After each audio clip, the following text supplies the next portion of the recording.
Giriraj Maharaj, please accept my humble obeisances. All glories to Srila Prabhupada. Hare Krishna. Jai, please accept mine. Jai. How are you, Maharaj? I am very fine. Good. By Krishna and his devotees' grace. So today you're going to lead us in hearing about Srila Prabhupada on his disappearance day. As you know, in India, Srila Prabhupada's disappearance day is being celebrated today. Yesterday, celebrated in the U.S. The GBC SPT has had a number of devotees speaking on his divine grace for this celebration, kind of a sober celebration. Before you begin, if you don't mind me just speaking to our audience, Maharaj has written a phenomenal book, very important book to read. I Will Build You a Temple, and it is the Jew story. And I would encourage you to get this book and read it.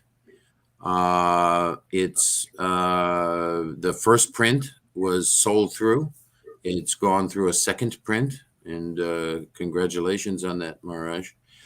I bring that book up specifically for today because of the chapters, Maharaj, that you wrote regarding Srila Prabhupada's disappearance day. I mean, disappearance, the chapter of his final time with us.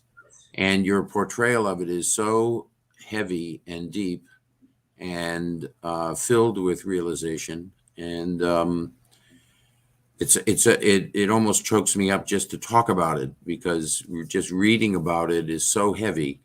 I happened to be there, but not until the very end. I'd left before then to tend to my duties at that time. And just reading it just filled my heart with being there. And then your set of instructions at the end of that, of what we have to do as a result of the departure of his divine grace, are instructions I believe that every single devotee should read. And so I'm just encouraging everybody to get that book and read it. And I hope you don't mind me front loading the talk that you're going to give. It's it's almost like some sort of advertisement or something, but the book is a very valuable book for all devotees to read. So Maharaj, you're going to be telling us about those last days, and we're very, very anxious to hear from you. So without further ado, please begin. Thank you. Hare Krishna. Jai. Om Jnana Timirandasya Jnananjana Salakaya Chaksun Militam Yena Tasmai Sri Gurave Namaha. Nama Om Vishnu Padaya Krishna Prastaya Bhutale Srimate Bhaktivedanta Swami Niti Namane. Namaste Saraswati Deve Gauravani Pracharine Nirvishesha Shunyavadi Paschatya Deshatarine Vanchakalpatrubhyascha Kripa Sindhubhye Vacha Patitanam Pavanebhyo Vaishnavebhyo Namo. Sri Krishna Chaitanya Prabhu Nityananda Shri Advaita Gadadhar Shivasadi Gaur Bhaktivinoda Hare Krishna Krishna Krishna Hare Hare Hare Rama Rama Rama Hare Hare.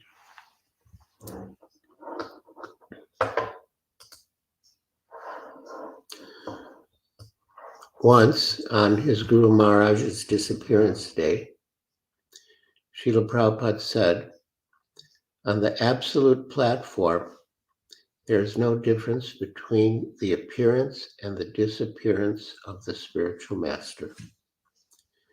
Both are beautiful, just like the sunrise and the sunset. So, although we feel separation, within that separation, our remembrance of Srila Prabhupada is heightened. And thus we experience the beauty of his presence in separation. Srila Prabhupada's departure is a painful topic, but remembering Srila Prabhupada's words that the disappearance is also beautiful, I wanted to share with you a lesson I learned from his departure. A few days before he was to leave us, Srila Prabhupada expressed a desire to travel by bullock cart to different holy places in India. His Holiness Lokanath Swami had been traveling by bullock cart to different places of pilgrimage, and Srila Prabhupada was very enlivened when Lokanath Swami reported to him in Vrindavan. And Prabhupada said that he too would like to go on pilgrimage on a bullock cart. He asked Lokanath Swami to arrange it, and Lokanath Swami was enthusiastic to do so, having been encouraged by Prabhupada in such a direct way. He immediately went to organize the cart and make all the arrangements. Govardhan Puja was to take place in a couple of days, and Prabhupada said that he would begin his pilgrimage by traveling on a bullock cart to Govardhan Hill to celebrate Govardhan Puja with the Vrajavasis. At that time, Srila Prabhupada was bedridden, and one could say emaciated. He was unable to eat, and he was able only to sip a little liquid. So he was very gaunt and weak, with almost no energy. He would just lie on his bed, and sometimes, with great difficulty, he would speak softly, often so faintly that only those very near to him could hear his words. There were many devotees in the room when Srila Prabhupada had his exchange with Lokanath Swami. And immediately after the discussion ended and devotees went outside, they began to express two strong, heartfelt opinions about what Srila Prabhupada should do. And more than that, how we as disciples should relate to Srila Prabhupada and serve him. One group, which included Lokanath Swami and other esteemed senior disciples, such as Hansaduta Prabhu and Bharajraj Prabhu, felt that we should just do what the spiritual master orders. We shouldn't question his order. We should just execute it. And some of the other disciples, many of whom had been attending to Prabhupada's personal care, felt that Prabhupada's health would not sustain his travels on a bullock cart, and that because he was so emaciated, he had practically no flesh on his bones, it would be very painful for him to go. Even if they padded the cart with a mattress, it would still be a basic bullock cart, and the roads in Vraja were very rough. So the movement of the cart would jostle Prabhupada, and he would feel pain. Some devotees feared that he might even give up his body on the way. So they did not want him to be subjected to what they foresaw as certain pain, and perhaps the dire consequence of his death. But this second position was very difficult to maintain under the circumstances because Srila Prabhupada was so emphatic. Let me travel to all the tirthasthans, he had said, to all the holy places. And whatever objections devotees had raised against the proposal, he had countered. One day experiment, he had said. Rest assured, I will not die in one day. When even Prabhupada's Kaviraj, Ayurvedic physician, had predicted that with all the jolting on the bullock cart, Prabhupada would not survive more than 2 hours, Prabhupada had replied, "But I think I shall be cured." Still, Tamal Krishna Goswami, Bhakti-Charu Swami, Bhakti Swarup Damodar Maharaj, Bhavananda Maharaj, and others felt strongly that this experiment would have dire consequences. But how to convince Prabhupada? So the controversy continued. When Prabhupada said, "I think I shall be cured," Hamsaduta and others took it that he was supporting their position. But the other side took it differently. What does it mean that he's going to be cured? It means he's going to leave his body and get a spiritual body. That's how he's going to get cured. Each party was seeing things in a particular way that supported its particular point of view. Finally, things came to the stage where the bullock cart was waiting outside the gates of the Krishna Balaram temple. Everything was being readied. And for the devotees who were in the mood that Srila Prabhupada should stay, it must have been like when the residents of Vrindavan saw a Krura getting the chariot ready to take Krishna to Mathura. The evening before the planned parikrama, Srila Prabhupada was lying on his bed.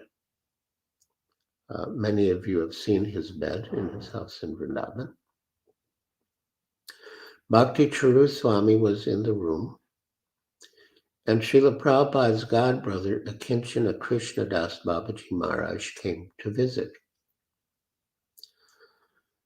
Babaji Maharaj was a very advanced devotee. Srila Prabhupada had said that he was a Paramahamsa. He was always engaged in Harinam, absorbed in Harinam, and he was always blissful. And he and Prabhupada had an extraordinarily affectionate relationship. So Bhakti Charu Swami thought, let me appeal to Babaji Maharaj. If he asks Prabhupada not to go, then Prabhupada may listen. So he was speaking with Babaji Maharaj. In the meantime, Tamal Krishna Goswami and Bhavananda Maharaj were upstairs in what had been Prabhupada's bedroom before his bed had been moved down some months earlier. And while Babaji Maharaj was sitting at Prabhupada's bedside, they came down in a very emotional state. Prabhupada was aware of what they were thinking, and he asked, "So, you request me not to go?" And Tamal Krishna Goswami responded, "Srila Prabhupada, we were getting so upset. 2 devotees told me that this road is so bad that if you go on this road, you're going to be jolted back and forth. The road is terrible. I just can't understand, Srila Prabhupada, why it has to be tomorrow that we have to go. If anybody wants you to travel, I do. But why do we have to go when you're in this condition? I can't understand it." "All right," Srila Prabhupada said, "I will not go." "Thank you, Srila Prabhupada," said Bhavananda. "I was in too much anxiety." No, I cannot put you in anxiety. I shall do what you like. My left hand and my right hand I cannot refuse. Then Tamal Krishna said, actually, Srila Prabhupada, we're so attached to you that you practically drive us to madness sometimes. Tonight we were becoming mad. Prabhupada said, no, I shall not do that. And to Babaji Maharaj, he said, just see how much they love me. Then Tamal Krishna said, Srila Prabhupada, the way you deal with us simply deepens our attachment to you every moment. And Prabhupada replied, it is my duty. For the devotees in the room, it was a jubilant occasion that Prabhupada had agreed to wait. As Tamal Krishna Goswami had said, we will take you on Tirtha Yatra to all the places. Just get a little stronger. But when the news reached the other group, they were upset. This is not our duty as disciples to try to prevail upon our spiritual master. Our duty is to execute his will. He said that he wants to go by bullock cart to Govardhan, and our duty is to arrange for what he wants. Our duty is not to advise him or prevail upon him according to our perception. The controversy continued until the end, the anniversary of which is today in India. Prabhupada spent his last 3 days with his disciples at the Krishna Balaram Mandir, and the last day he didn't speak. His only words were in the morning when the Kaviraj asked him to drink some juice, and he replied, Meri kuch icha nahi. I have no desire. After that, Prabhupada didn't speak. He was in a completely internal state of consciousness, and the devotees surrounded him with kirtan. For the last few hours in the afternoon, the leaders opened up the doors to everyone, young, old, children, men, women. All were allowed to be in the room with Srila Prabhupada and to reciprocate love with him. Then, at about 7:26 p.m., his tongue and mouth moved, Hare Krishna, and he left. My dear devotees, please excuse me. I will be back in a minute.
So after Srila Prabhupada left, the controversy continued. The feelings still ran strong on both sides. And I couldn't determine who was right. There were devotees senior to me on both sides, devotees whom I respected and had served. Personally, I may have been closer to some of the ones engaged in Srila Prabhupada's personal care, but I still wasn't sure who was right, and it was on my mind. It was my habit or practice to chant in Srila Prabhupada's rooms, of course, not when he was there. And after he departed, I did that. I was in his room chanting japa, and behind his bed was an area with his bookshelves. So I found a little corner there and was chanting japa, when somehow my eyes fell upon the new volume of Srimad Bhagavatam that had just arrived, the 10th Canto, Volume 2. It had been delivered into Srila Prabhupada's hands in his last days. When the devotees had presented the book to Srila Prabhupada and he was looking at the pictures, everyone could see the love in his eyes. Tamal Krishna Goswami had remarked how much love for Krishna Prabhupada has, as evident from the way Prabhupada had been looking at the pictures of Krishna. So I saw the book. It had gold embossing, made especially for Srila Prabhupada. I opened it up, and it happened to open to chapter 9, Mother Yashoda binds Krishna. I read a few verses and purports, and then I came to a verse that to me answered the question. Text 19. Evam sandarshita hyanga harina britya vasyata svavasena pi krishnena yasyedam seshvaram vase. Translation. O Maharaj Parikshit, this entire universe, with its great exalted demigods like Lord Shiva, Lord Brahma, and Lord Indra, are under the control of the Supreme Personality of Godhead. Yet the Supreme Lord has one transcendental attribute. He comes under the control of his devotees. This was now exhibited by Krishna in this pastime. And the pastime is encapsulated in the previous verse. Swamatu Svinagatraya Vishrasta Kabara Srija Dristva Parishramam Krishna Kripayasvit Sabandave. Because of Mother Yashoda's hard labor, her whole body became covered with perspiration, and the flowers and comb were falling from her hair. When child Krishna saw his mother thus fatigued, he became merciful to her and agreed to be bound. So when I read these verses, I thought, this is what happened. The spiritual master is the transparent medium through which Krishna manifests himself. Of course, in Vraja Bhakti, the relationship with Krishna is different. In Vraja, Krishna exhibits Nar-lila, human-like pastimes, in which there is complete intimacy and freedom between the devotees and the Lord.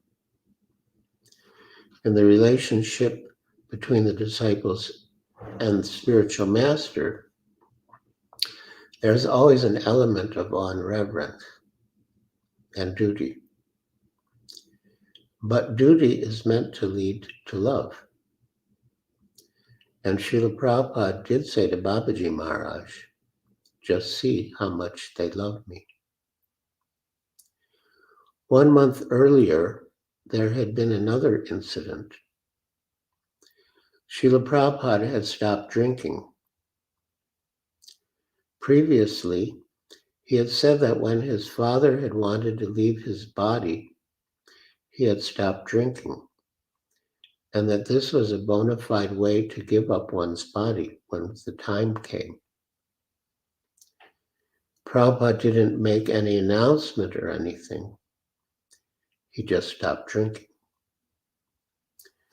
Upendra Das, a very sweet devotee who was Srila Prabhupada's servant at the time, said to him innocently, Prabhupada, you have to drink. If you don't drink, you'll become dehydrated.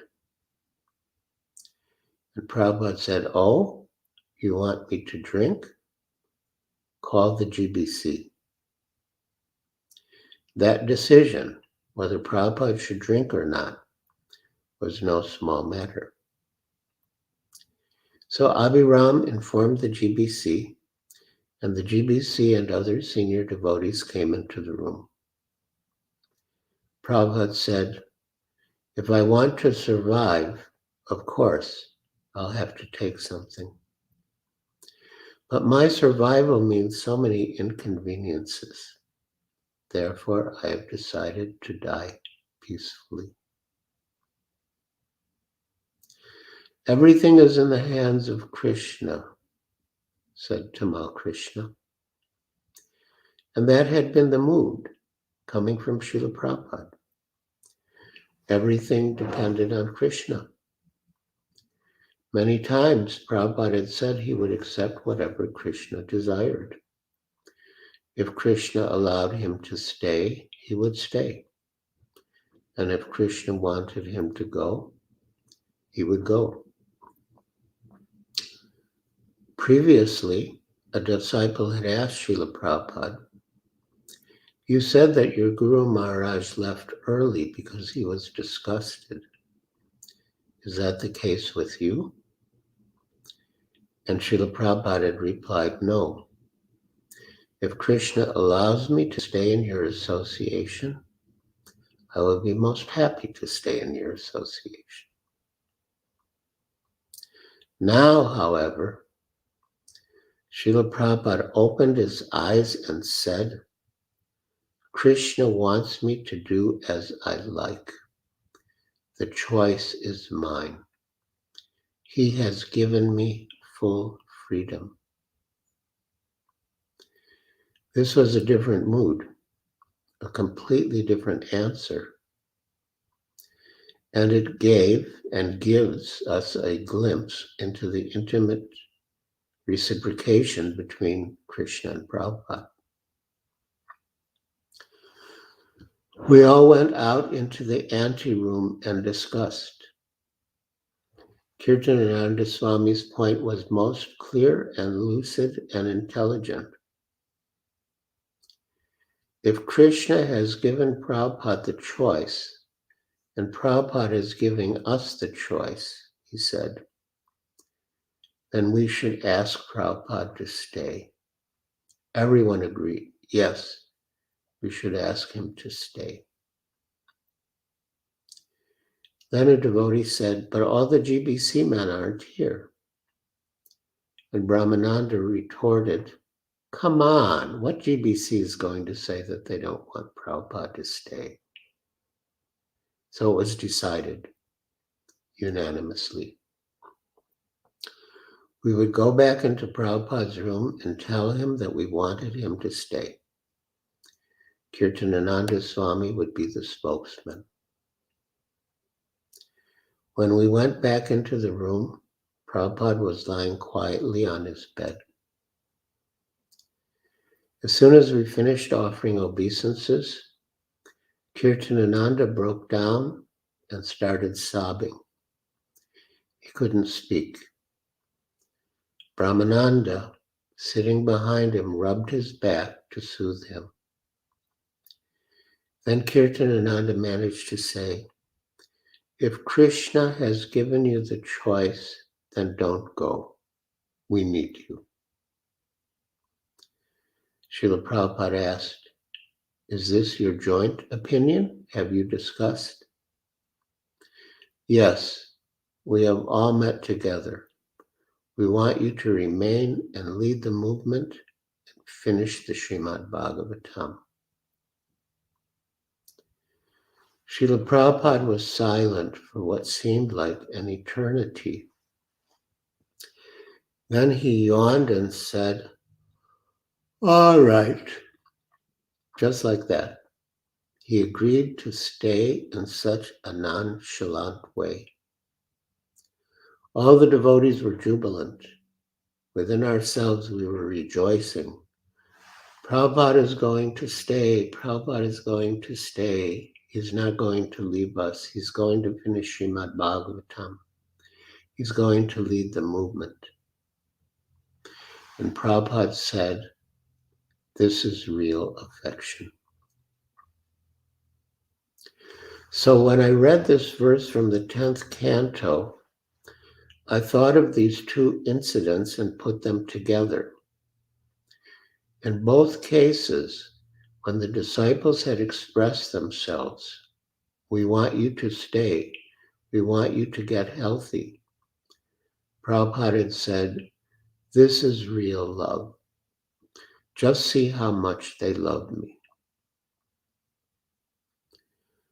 So I think that all the disciples in this controversy were acting on the basis of their realization of their devotion for Srila Prabhupada.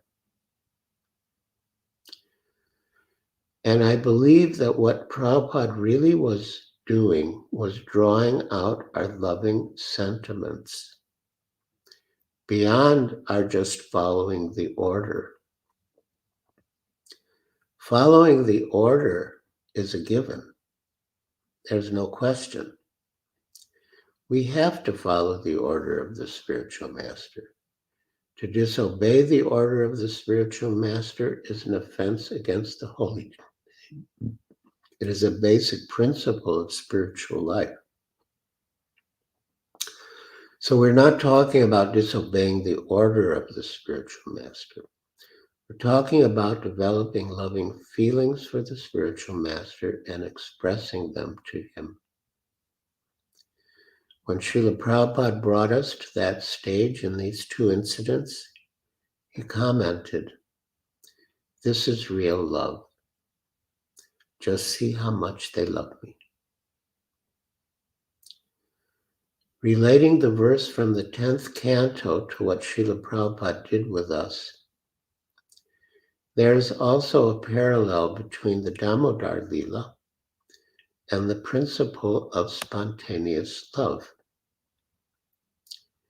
Every night during the month of Damodar, we recite the Damodar Astaka, including verse 3. Iti driksva lila gir ananda kunde swagosham nimajantam akyai payantim tadiyeshita gyeshu bhaktair jitatvam puna prematastam sattvavritti vande. By such pastimes, Krishna is drowning the inhabitants of Gokul in pools of ecstasy and revealing to those who are absorbed in knowledge of his supreme majesty and opulence that he is conquered only by devotees whose pure love is imbued with intimacy and is free from all conceptions of awe and reverence. To this Supreme Lord, Shri Damodar, whose belly is bound not with ropes, but with his devotees' pure love, I offer my humble obeisances. The Damodar Leela shows pure, spontaneous love's special power to conquer the Lord. The Lord comes under the control of such pure love. In the same way, Srila Prabhupada, not exactly that he came under the control of our love, but I would say that he brought that love out from deep within the recesses of our hearts. And then he reciprocated with us by coming under our control, by agreeing to our requests. So this is a very deep pastime of Srila Prabhupada's. Among the disciples who were around him at the end, it was understood that he was the perfect Acharya. He had taught us by his own example how to live in Krishna consciousness. And now he was teaching us how to die in Krishna consciousness.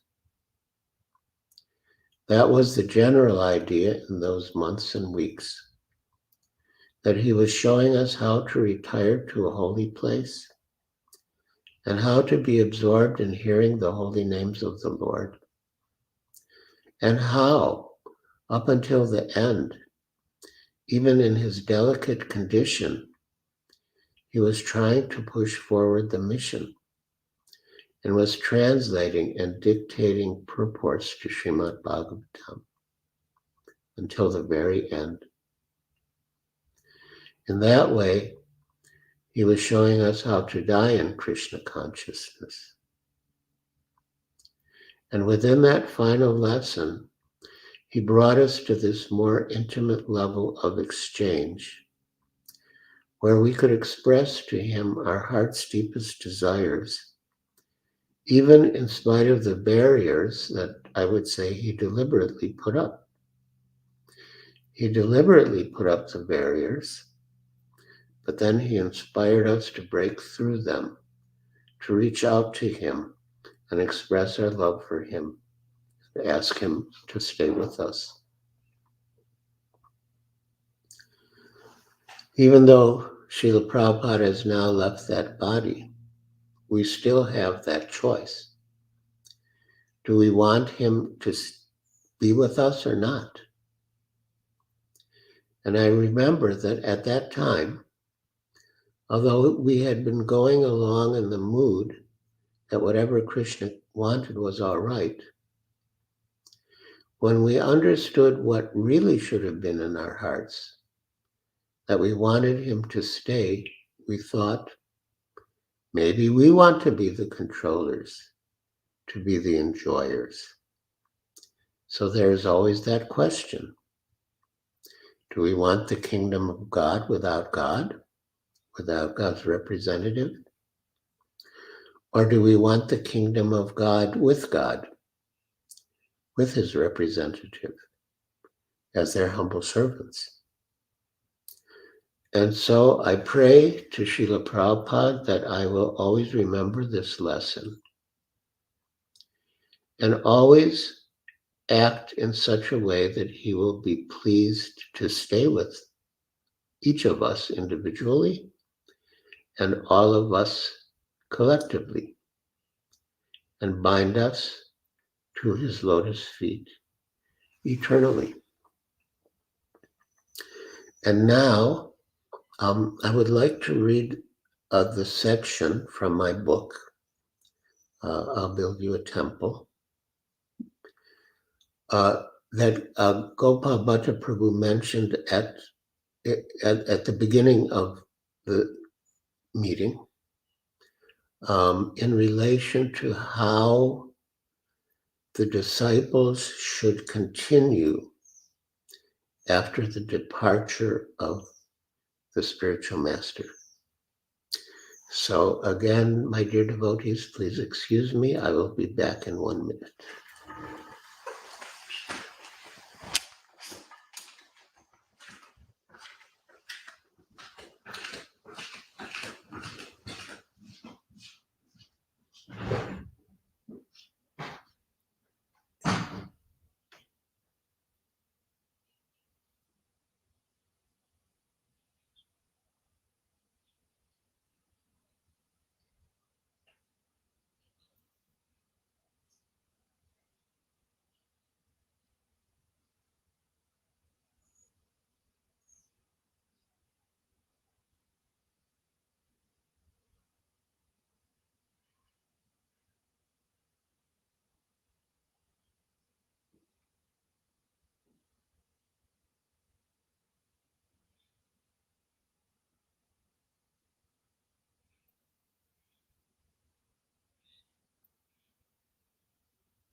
Hare Krishna. So after Srila Prabhupada left, on a couple of days later, on the day of Gopastami, the devotees took a small deity of Srila Prabhupada on parikrama to Govardhan Hill to fulfill his desire to go to Govardhan Hill. At one stage, when we came to Radhakund, they brought the small deity out on the Sangam. That's the dividing point between Radhakund and Shamakund, and there's a small shrine with Govardhan Shilas, and they placed the small deity of Srila Prabhupada, which is presently in Dallas, at the Sangam. And I just experienced that deity was Srila Prabhupada. The deity actually was Srila Prabhupada. There was absolutely no difference. So we did parikrama of Govardhan Hill with Srila Prabhupada. And then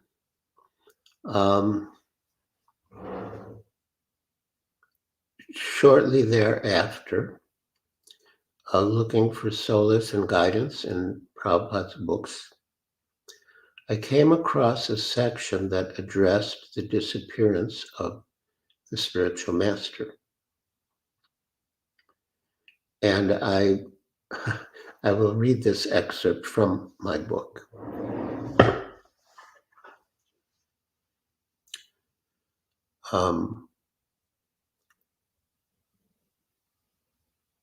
Yes, Srimad Bhagavatam 4:28-45 to 55. Some passages encouraged me that my lamentation over Prabhupada's departure was justified. Some that I could regain his association by serving his instructions. Text 47 stated, being now alone and a widow in that forest, the daughter of Vidarbha began to lament, incessantly shedding tears, which soaked her breasts and crying very loudly. In his purport, Prabhupada had written, quote, figuratively, the queen is supposed to be the disciple of the king. Thus, when the mortal body of the spiritual master expires, his disciple should cry exactly as the queen cries when the king leaves his body. However, the disciple and spiritual master are never separated because the spiritual master always keeps company with the disciple as long as the disciple follows strictly the instructions of the spiritual master. This is called the association of Vani, words. Physical presence is called Vapu. As long as the spiritual master is physically present, the disciple should serve the physical body of the spiritual master. And when the spiritual master is no longer physically existing, the disciple should serve the instructions of the spiritual master. The next verse discussed the chaos or disorder that I anticipated might follow Srila Prabhupada's disappearance. The queen addressed her late husband, "O best of kings, please get up, Just see this world surrounded by water and infested with rogues and so-called kings. This world is very much afraid, and it is your duty to protect her. And in the purport, Srila Prabhupada explained, whenever an Acharya comes, following the superior orders of the Supreme Personality of Godhead, or his representative, he establishes the principles of religion, as enunciated in Bhagavad Gita. Religion means abiding by the orders of the Supreme Personality of Godhead. Religious principles begin from the time one surrenders to the Supreme Personality of Godhead. It is the Acharya's duty to spread a bona fide religious system and induce everyone to bow down before the Supreme Lord. One executes the religious principles by rendering devotional service, specifically the 9 items like hearing, chanting, and remembering. Unfortunately, when the Acharya disappears, rogues and non-devotees take advantage and immediately begin to introduce unauthorized principles in the name of so-called swamis, yogis, philanthropists, welfare workers, and so on. The main business of human society is to think of the Supreme Personality of Godhead at all times, to become his devotee, to worship the Supreme Lord, and to bow down before him. Here Srila Prabhupada is quoting from the Bhagavad Gita, Manmana Bhava Bhakto Madhyaji Mam Namaskaru. He doesn't say so in so many words, but that's what he's doing here. The Acharya, the authorized representative of the Supreme Lord, establishes these principles, but when he disappears, things once again become disordered. The perfect disciples of the Acharya try to relieve the situation by sincerely following the instructions of the spiritual master. I was astonished. Srila Prabhupada was telling me exactly what I needed to know.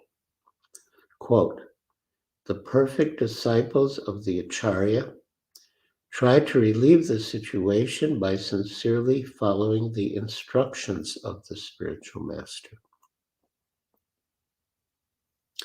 Still, I had some apprehensions. How would I get detailed guidance from Prabhupada when there is a question regarding which of his instructions to apply in a particular complex situation? And what would be my qualification to receive such guidance? His answers began in his purport to text 50. Quote, it is the long-standing tradition of the Vedic system that a faithful wife dies along with her husband. This is called Saha Marana. The wife used to enter the fire voluntarily. When Maharaj Pandu died, he was survived by 2 wives, Madri and Kunti. The question was whether both should die or one should die. After the death of Maharaj Pandu, his wives settled that one should remain and the other should go. Madri would perish with her husband in the fire, and Kunti would remain to take charge of the 5 Pandava children. This indicates that a devotee's wife must be prepared to act in such a way. Similarly, a devoted disciple of the spiritual master would rather die with the spiritual master than fail to execute the spiritual master's mission. As the Supreme Personality of Godhead comes down upon this earth to reestablish the principles of religion, so his representative, the spiritual master, also comes to reestablish religious principles. It is the duty of the disciples to take charge of the mission of the spiritual master and execute it properly. Otherwise, the disciples should decide to die along with the spiritual master. In other words, to execute the will of the spiritual master, the disciple should be prepared to lay down his life and abandon all personal considerations. This last sentence was my assignment, my challenge. To execute the will of the spiritual master, the disciple should be prepared to lay down his life and abandon all personal considerations. And the next two purports explain how that detailed guidance would come. Quote, in his Paramatma feature, Krishna is the old friend of everyone. According to Vedic injunction, Krishna is sitting with the living entity side by side. The Lord is always eager to have the living entity come home, back to Godhead. Sitting with the living entity as witness, the Lord gives him all chances to enjoy himself materially. But whenever there is an opportunity, the Lord gives good counsel and advises the living entity to abandon trying to become happy through material adjustment and instead turn his face toward the Supreme Personality of Godhead and surrender unto him. When one becomes serious to follow the mission of the spiritual master, his resolution is tantamount, means the same, equal to, seeing the Supreme Personality of Godhead. As explained before, this means meeting the Supreme Personality of Godhead in the instruction of the spiritual master. This is technically called Vani Seva. Srila Vishwanath Chakravarti Thakur states in his Bhagavad Gita commentary on the verse Vayasai Atmika Buddhir Eke Hakura Nandana, Gita 2:41, that one should serve the words of the spiritual master. The disciple must stick to whatever the spiritual master orders. Simply by following on that line, one sees the Supreme Personality of Godhead. Srila Vishwanath Chakravarti Thakur remarks that unless one is very highly elevated in loving the Supreme Personality of Godhead, one cannot see him as he is. Nonetheless, if one sticks to the principles enunciated by the spiritual master, somehow or other, he is in association with the Supreme Personality of Godhead. Since the Lord is in the heart, he can advise a sincere disciple from within. This is also confirmed in Bhagavad Gita 10:10. Tesham satata yuktanam vajatam pritipurvakam dadami buddhi yogam tam yenamam upayantite. To those who are constantly devoted and worship me with love, I give the understanding by which they can come to me.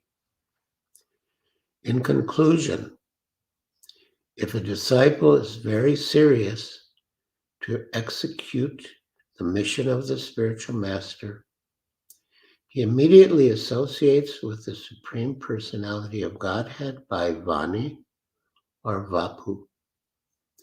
This is the only secret of success.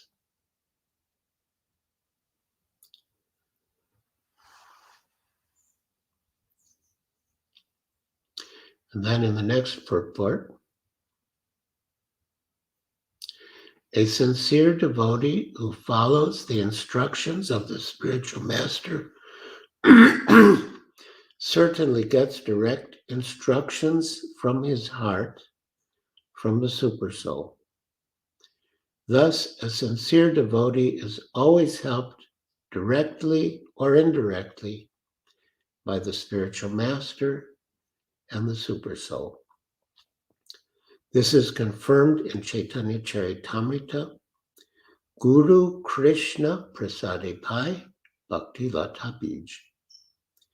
If the devotee serves the spiritual master sincerely, Krishna automatically becomes pleased. Yasyat Prasada Bhagavat Prasada. By satisfying the spiritual master, one automatically satisfies Krishna. Thus, the devotee becomes enriched by both the spiritual master and Krishna. End quote. I felt purified and exhilarated. I had gotten the guidance, the answers I needed, in a most encouraging and empowering way. I went to share my discovery with Tamal Krishna and other friends, who agreed that Srila Prabhupada was so perfect that he could provide all necessary instruction even after his departure. So, my dear devotees, thank you for joining me to discuss Srila Prabhupada's departure, which had the effect of drawing out our love for him. And now I believe we can take some questions or comments, reflections. If anyone would like to say anything. I'm not sure how it works here, if there's a way to raise. Yeah, no. First of all, thank you. Thank you so much for sharing all of this with us today. This very, very special time.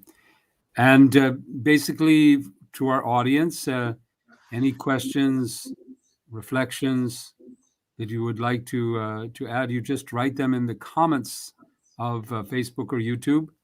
We will see them, and we will then be able to bring them to Maharaj. I have a question. All right. You brought out Srila Prabhupada's very clear statement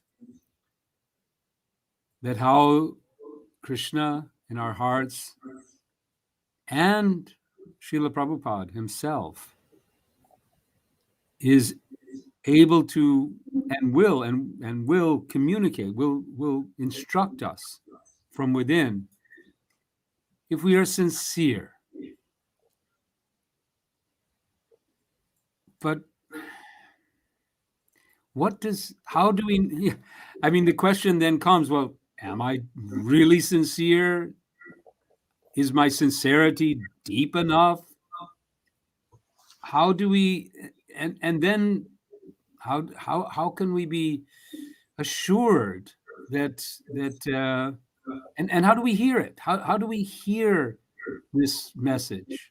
It's coming. Is it a voice in the head? Is it how does it come?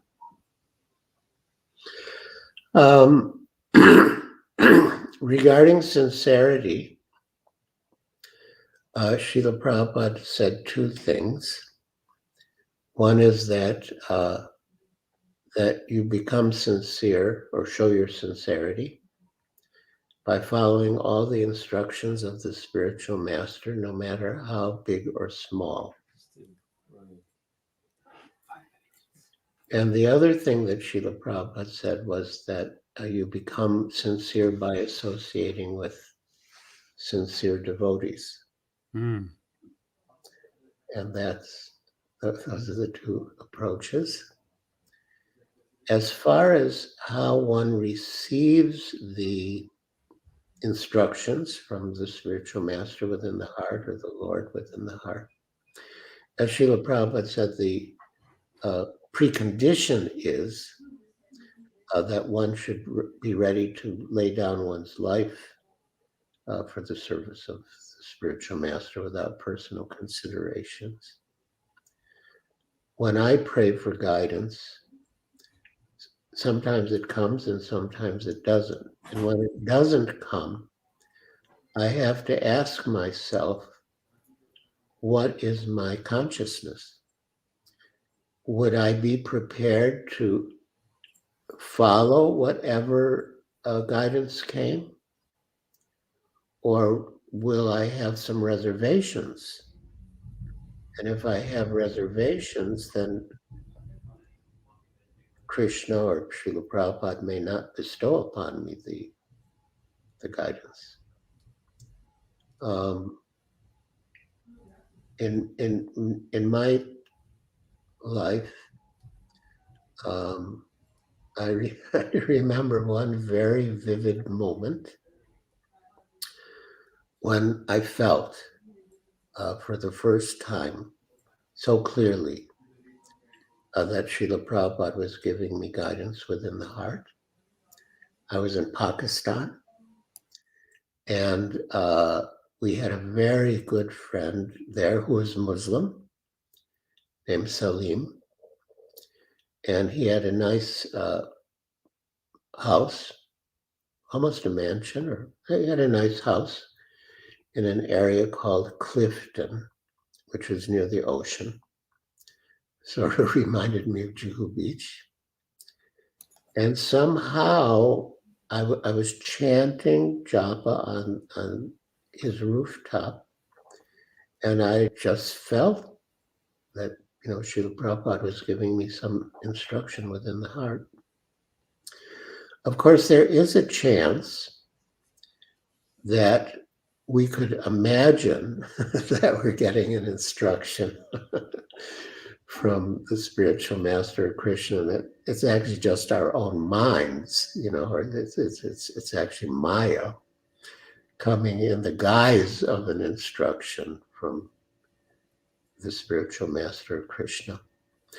And then it's always good to consult, wise, learned, experienced devotees who are, committed to Srila Prabhupada and who are our well-wishers, and confirm with them. Confer with them and confirm with them, just to be on the safe side. Would you say, you quoted Dadami Buddhi Yogam, that this guidance will come, one of the tests, you should say, is it's backed up. It's reasonable. There's some intent. In other words, the solution is what comes forth is a solution to a problem. And when the solution is presented, then, oh yeah, that makes sense. I couldn't figure that out on my own. But now that it's arrived by the grace of Krishna and Srila Prabhupada, perhaps in a purport, or perhaps in a flash of inspiration, or however it arrives, then, oh yeah, that makes sense. And so I think that, to me at least, that's another sort of litmus test of is this imagination or is this real? And it connects with your own experience, where Srila Prabhupada said instructed you how this movement will continue by organization and intelligence. Yes. Yes. We do have one question. Okay. Interesting. From Georgia Olenek. I don't know where he or she is from. I'm not sure whether it's, that could be anyhow, pardon me for, but dear Maharaj, do you think what's the name? Are you able to? Georgia Olenek. Here it is. Oh. Do you know this devotee? Anyway. Okay. Dear Maharaj, do you think Srila Prabhupada is satisfied with us now? Boy, the way the movement is growing and managed. That's an interesting question. My humble opinion is that he is pleased overall. The greatest danger, in a way,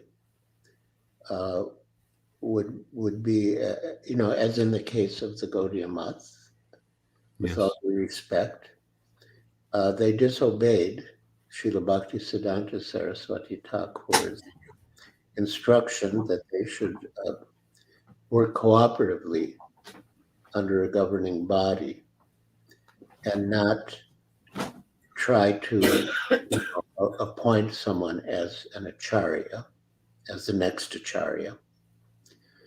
And so I think on the most basic level, we have followed Srila Prabhupada's instruction, as he wrote in his Direction of Management, that, the ultimate managing authority for the entire International Society for Krishna Consciousness will be the GBC body. So we're doing that. And he also said that our love for him will be shown by how we cooperate. Yes. And I believe that overall we are working in a cooperative manner. Yes. So on those counts, I would say that that Srila Prabhupada is pleased. And it's growing. I mean, in some places it's growing exponentially. Yes. You can't even imagine, I could never have imagined such growth in the movement. So I think Prabhupada is pleased. And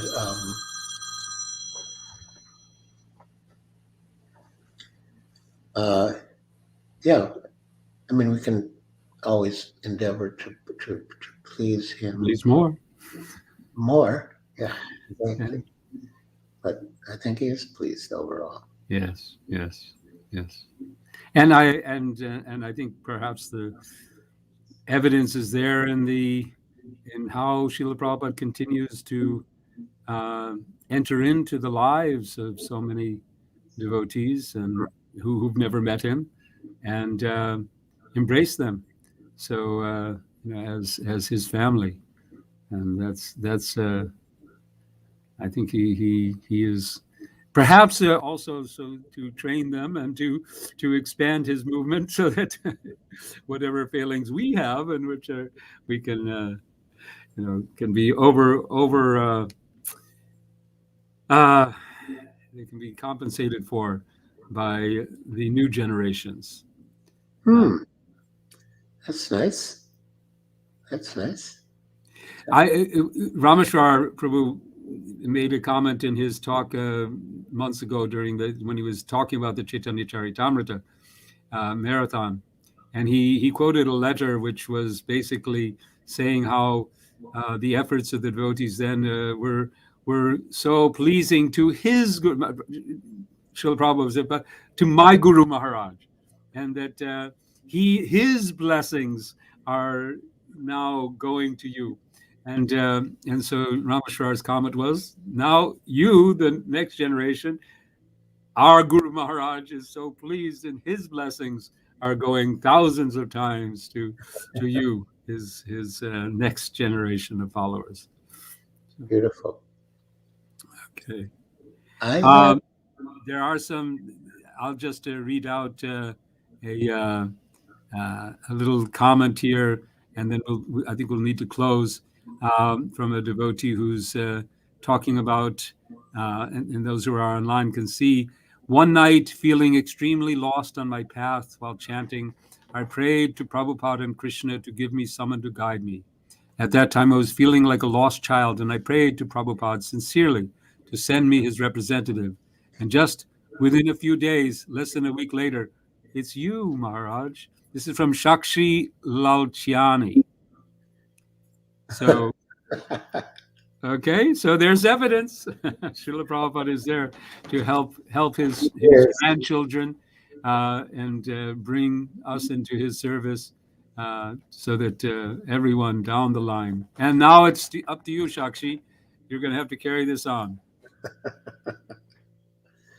Thank you so much, Maharaj. And again, let's put, Anantashesh, put the link to the book there so that everyone, I'll build you a temple. This is how you get it. And please also put it, Anantashesh, put it in the comments section so people can just click on the link. And for everyone who's in India, observing Srila Prabhupada's Disappearance Festival today, may it be all auspicious for you. And please do like, subscribe, follow, share, everything you can do so that you continue to be with us. And we again thank you very, very much, Maharaj. Hare Krishna. It's indeed an honor, privilege, and pleasure to speak about Srila Prabhupada on this auspicious occasion. Thank you. In this august assembly. Thank you. Hare Krishna. Jai Srila Prabhupada ki jai. Jai. Hare Krishna. Hare Krishna.